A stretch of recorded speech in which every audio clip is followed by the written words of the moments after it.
Students, budget क्या है, budget किसे कहते हैं, बजट के अर्थ, बजट के प्रकार, बजट के अंग, बजट घाटा, इन सब चीज़ों को पढ़ने के बाद एक चीज़ पढ़ना और ज़रूरी हो जाता है कि बजट के विभिन्न घटकों का, बजट के अंतर्गत विभिन्न मदों का वर्गीकरण कैसे होता है।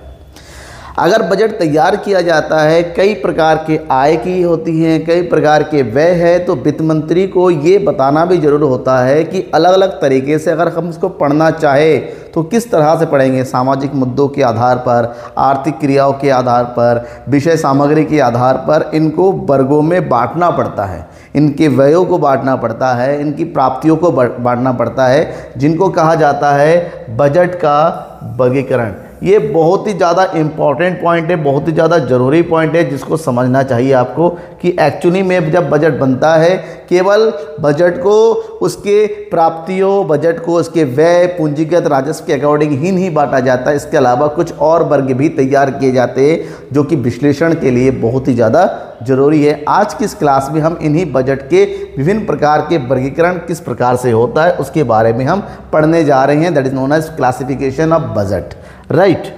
अब देखिए, यहाँ पर राष्ट्रीय अर्थव्यवस्था में बजट के महत्व को देखते हुए यह भी जरूरी हो जाता है कि बजट संबंधी जो भी लोक व्यय होता है या जो भी राजस्व की प्राप्ति होती है उनको व्यवस्थित रूप से रखा जा सके और बाद में उसको अपनी पूर्ति के उद्देश्यों के लिए समझा जा सके, पढ़ा जा सके और उसका विश्लेषण किया जा सके। ये बहुत ज़्यादा ज़रूरी हो जाता है। तो बजट का अगर वर्गीकरण करना चाहे तो बजट के कई वर्गों में बांटा गया। बेसिकली जो वर्गीकरण होता है इन 5 तरीक़ों से होता है। 1 क्रियात्मक वर्गीकरण, नंबर 2 संगठनात्मक वर्गीकरण, नंबर 3 विषय सामग्री वर्गीकरण, नंबर 4 आर्थिक वर्गीकरण और नंबर 5 दैट इज़ प्रोग्राम तथा निष्पादन वर्गीकरण। ये 5 वर्गों में बजट के विभिन्न व्ययों को, बजट के राजस्व को प्राप्तियों को बांटा जाता है। अब हर एक वर्गों में किस प्रकार से वर्गीकरण होता है, इस चीज़ के बारे में क्या अर्थ है इसका। सबसे पहला है क्रियात्मक वर्गीकरण, यानी कि कार्यकलापों के अलावा। क्रियात्मक मतलब होता है जिसका प्रयोग डायरेक्टली निष्पादन या कार्यों के आधार पर होता है। तो बजट को विधायिका के समक्ष स्वीकृति के लिए प्रस्तुत करते समय वित्त मंत्री को ये जरूरी होता है, आवश्यक देखना कि मुद्रा, जो पैसा, उसका आवंटन इस प्रकार से हो ताकि सरकार की विभिन्न इच्छाओं की पूर्ति हो सके। मतलब सरकार के द्वारा जो कार्य योजना बनाया गया है उन कार्यों को पूरा किया जा सके। उस कार्यों के आधार पर उनके व्ययों को, उनके मदों को, उनके विभिन्न प्रकार के राजस्व यानी कि मुद्राओं का बंटवारा उसको होना चाहिए। ये बजट व्यय का पक्ष होता है कि किस प्रकार से हम अपनी आय को अलग अलग वर्गों में बांटते हैं।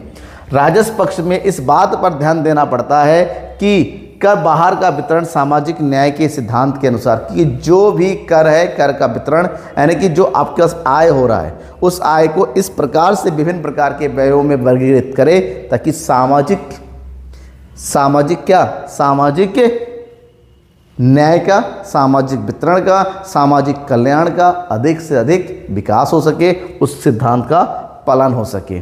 तो ऐसे में बजट का उद्देश्य उस समय पूरे हो सकते हैं जब लोक व्यय का वर्गीकरण प्रदत्त सेवाओं के आधार पर किया जाता है। मतलब बजट के अंतर्गत जो भी सरकार के द्वारा सामाजिक कल्याण के संबंधित योजनाएं बनाई जा रही हैं, सरकार के द्वारा जो भी क्रियाओं को बताया जा रहा है, उन क्रियाओं के आधार पर अगर बजट का वर्गीकरण होता है, मदों का वर्गीकरण होता है, तो उसे क्रियात्मक वर्गीकरण के नाम से जाना जाता है। जैसे सामान्य लोक सेवाओं के आधार पर कितना हो जाएगा, प्रतिरक्षा, न्याय, पुलिस तथा सामान्य प्रशासन को संभालने के लिए कितना व्यय करना है, सामुदायिक सेवाओं के लिए कितना व्यय करना है, सड़क, पुल, सफाई आदि बनाने के लिए, सामाजिक सेवाओं के लिए शिक्षा, स्वास्थ्य, सामाजिक सुरक्षा तथा अन्य चीज़ों पर कितना पैसा खर्च करना है। मतलब जब अलग अलग प्रकार से सामाजिक कल्याण के आधार पर, कार्यों के आधार पर मदों का वर्गीकरण होगा।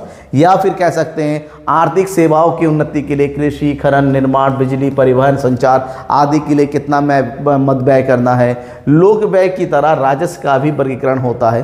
अगर खर्चों का वर्गीकरण होता है तो राजस्व का भी वर्गीकरण होता है, जो कि बेसिकली 2 प्रकार के आधार पर होता है कि कर के आधार पर कितना राजस्व हो रहा है और गैर कर के आधार पर कितना राजस्व की प्राप्ति हो रही है। मतलब कार्यों के आधार पर, क्रियात्मक प्रक्रियाओं के आधार पर जब हम अपने राजस्व का। जब हम अपने व्ययों का वर्गीकरण करते हैं तो उसे क्रियात्मक वर्गीकरण के नाम से जाना जाता है। तो दूसरा क्रियात्मक वर्गीकरण सामान्य लेन देन का उनके उद्देश्यों के आधार, सामान्य लेन देन नॉर्मली सामाजिक उत्थान के आधार पर, आर्थिक के आधार पर, सामुदायिक मुद्दों के आधार पर हम अपने चीज़ों का वर्गीकरण करते हैं। इस वर्गीकरण का उद्देश्य यह देखना होता है कि सरकारी आय को सर्वोत्तम लाभ के लिए खर्च किया जाता है, कि किस प्रकार से सामाजिक कल्याण के लिए पैसे खर्च हो रहे हैं। ऐसा वर्गीकरण उन उद्देश्यों के विषय में जानकारी मिलती है जिन्हें लोक व्यय मतलब लोकहित के लिए किया गया व्यय, ठीक है। इसके लिए सरकारी प्रोग्राम तथा क्रिया को उनके द्वारा प्रदत्त आधारभूत सेवाओं के अनुसार विभिन्न अलग अलग वर्गों में बांटा जाता है। जैसे कि मैंने विभिन्न वर्ग दिया, सामुदायिक उन्नति के लिए, सामाजिक कल्याण के लिए, आर्थिक क्रियाओं के आधार पर, ठीक है, सार्वजनिक के कंपनियों के अलग अलग वर्गों में इसको बांटा जाता है, जिससे सीधा पता चलता है कि लोक व्यय के लिए इनका प्रयोग हो रहा है। तो इस प्रकार से बांटा जाता है। दूसरा संगठनात्मक वर्गीकरण, ठीक है, संगठनात्मक वर्गीकरण। इसके अंतर्गत सरकार के संगठनात्मक इकाइयों जैसे विभागीय, यहाँ पर मंत्रालय के अनुसार बजट को बांटा जाता है।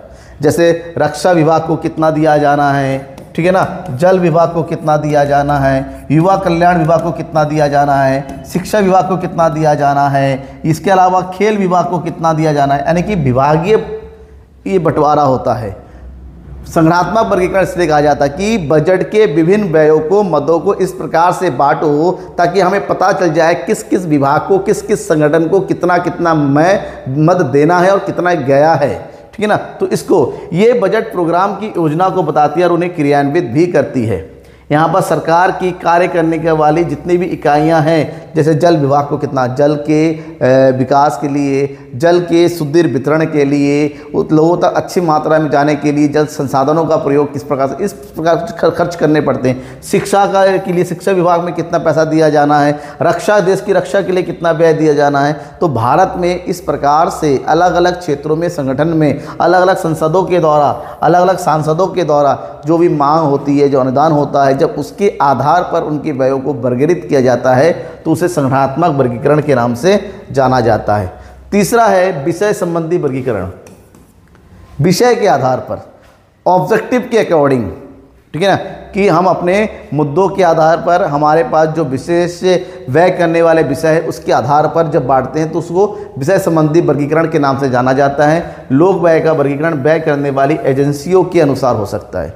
व्यय करने वाली यानी कि जो व्यय एक्चुअली में धरातल पे पैसा खर्च करने वाली है, जब उनके अकॉर्डिंग बंटवारा होता है, जिसे संगठनात्मक या एजेंसी वर्गीकरण भी कहा जाता है। इस वर्गीकरण के साथ विषय भी जोड़े जाते हैं। एक्चुअली में जैसे अगर रक्षा मंत्रालय के अंतर्गत आता है तो रक्षा व्यय के भी अनेक क्षेत्र होते हैं। पुलिस में कितना व्यय किया जाएगा, सेना पर कितना व्यय किया जाएगा, थल सेना पर कितना व्यय किया जाएगा, जल सेना पर कितना व्यय किया जाएगा, वर्दी के लिए कितना आ जाएगा, हथियारों के लिए कितना आ जाएगा, उनके खाने पीने के लिए कितना व्यय किया जाएगा, उनकी सुरक्षा के लिए कितना व्यय किया जाएगा। तो इस प्रकार से जब अलग विषय के आधार पर बांटा जाता है। बरगेट ने कहा है कि विषयानुसार वर्गीकरण उस युग की देन है जब विधायकों तथा नागरिकों को प्रशासकों पर विश्वास की कमी थी, ठीक है ना। एक समय था जब विधायक और नागरिक उसके अंडर में जो अधिकारी थे उन पर भरोसा कम करते थे। तो ऐसे में किस विषय पे कितना खर्च करना है उसको पहले से ही उसको वर्गीकृत कर दिया जाता था और उसी आधार पर पूरा हिसाब किताब लिया जाता था कि आपको इस चीज़ के लिए ये पैसा दिया गया था, कहाँ खर्च किया, कैसे। तो इस प्रकरण के दौरान बजट व्यवस्था में लेखा पद्धति का समावेश किया जाए। हर एक चीज़ को लिख कर रखा जाएगा, उसका प्रॉपर हिसाब किताब होगा ताकि कोई पैसा गबन ना हो सके, यानी कि लोग जो है उसको करस्पेंसी में या फिर उसको दबा के घोटाला ना कर सके।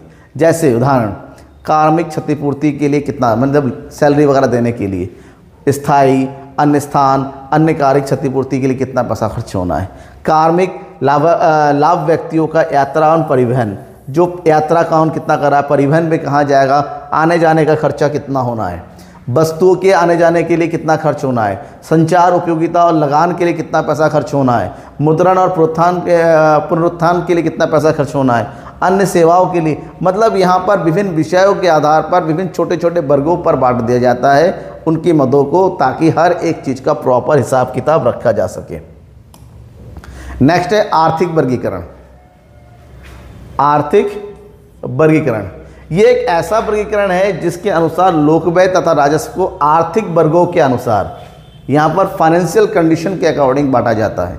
इससे पहले हमने देखा कि लोक व्यय को अलग सामुदायिक के आधार पर, सामाजिक कल्याण के आधार पर बांटा गया था, फिर संगठन के अकॉर्डिंग बांटा गया, फिर विषय के अनुसार बांटा गया, अब यहाँ पर वर्गीकृत किया आर्थिक आधार पर। इस वर्गीकरण का मुख्य उद्देश्य होता है अर्थव्यवस्था की क्रिया पर सरकारी लेन देन के अल्पकालिक प्रभाव का विश्लेषण करना है कि किस प्रकार से पैसा आ रहा है, कहाँ से पैसा आ रहा है, कितना जा रहा है, कितना बच रहा है, इन सब चीज़ों का हिसाब किताब किया जा सके, सरकारी लेन देन के हिसाब किताब को रखा जा सके। सरकारी लेन देन के आर्थिक एवं क्रियात्मक वर्गीकरण से भी आंकड़े प्राप्त किए जा सकते हैं। ये आंकड़े आर्थिक नीति निर्धारण के लिए अत्यंत महत्वपूर्ण होता है, मतलब पैसों की कहाँ से आ रहा है, कितना जा रहा है, उस आधार पर।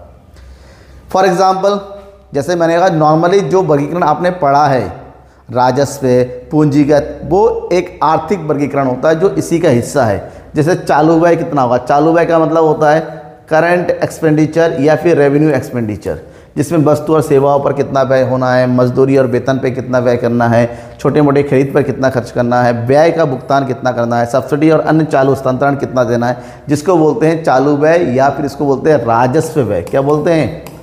राजस्व व्यय, क्योंकि दो प्रकार का व्यय होता है, पूंजीगत। तो जब आर्थिक आधार पर बांटा जाता है, जैसे पूंजी व्यय, पूंजीगत व्यय होता है, उधार कितना लेना है, ऋण लेना कितना लेना है, इन सब आधार पर जब बांटा जाता है ना, तो उसको आर्थिक, जैसे ज्ञापन मद, घरेलू व्यय कितना होगा, विदेशों में कितना व्यय होगा, उधार कितना लेंगे, विदेशों से उधार कितना लिया जाएगा, इस आधार पर जब हम बांटेंगे, पूंजीगत कितना होगा, गैर पूंजीगत कितना होगा, आयगत कितना होगा, आयगत व्यय, आय कितना होगा, इन सब चीज़ों के अकॉर्डिंग जब बांटते हैं तो वो आर्थिक। सबसे इंपॉर्टेंट है प्रोग्राम एवं निष्पादन वर्गीकरण। ये वो आधार है जो एक्चुअली में धरातल पर, और ये तब आया था जब भारत में योजनाओं का चलन था।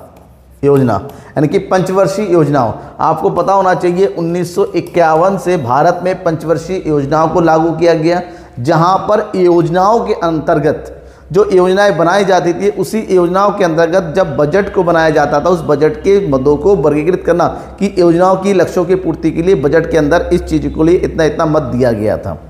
तो यहाँ पर योजनाओं को जब अपनाया गया, तो योजनाओं को अपनाने के लिए जो पारंपरिक बजट व्यवस्था थी वो नॉर्मली ज़्यादा उपयोगी नहीं की थी, क्योंकि अब योजनाओं को पूरा करने के लिए बजट बनाया जाता था। ये हालांकि बाद में 12वीं पंचवर्षीय योजनाओं के बाद जो न्यू गवर्नमेंट आई थी बीजेपी की, वो योजनाओं को ख़त्म कर दिया गया। अब जो बजट बनता है वो एक वर्षीय बजट केवल एक ही वर्षीय लक्ष्य को देखकर बनाया जाता है। पहले जो बजट बनता था वो पंचवर्षीय योजनाओं के लक्ष्य को ध्यान में रख के बनाया जाता था, लेकिन अब एक वर्षीय लक्ष्य को ध्यान में रखा जाता है, फ्यूचर को ध्यान में रखा जाता है कि आगे आने वाले टाइम में किस प्रकार से हम अपने फ्यूचर को आगे बढ़ा सकते हैं। तो प्रोग्राम और निष्पादन का मतलब होता है कि बजट के मूलभूत सिद्धांतों को लागू किस प्रकार से किया जाए, उसी आधार पर उसके मदों को सम्मिलित किया जाता था।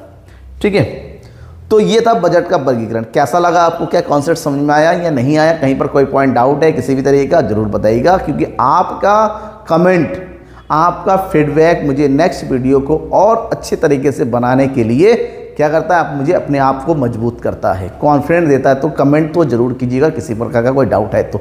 Thank you and bye. Like करना और शेयर करना तो बिल्कुल मत भूलिएगा।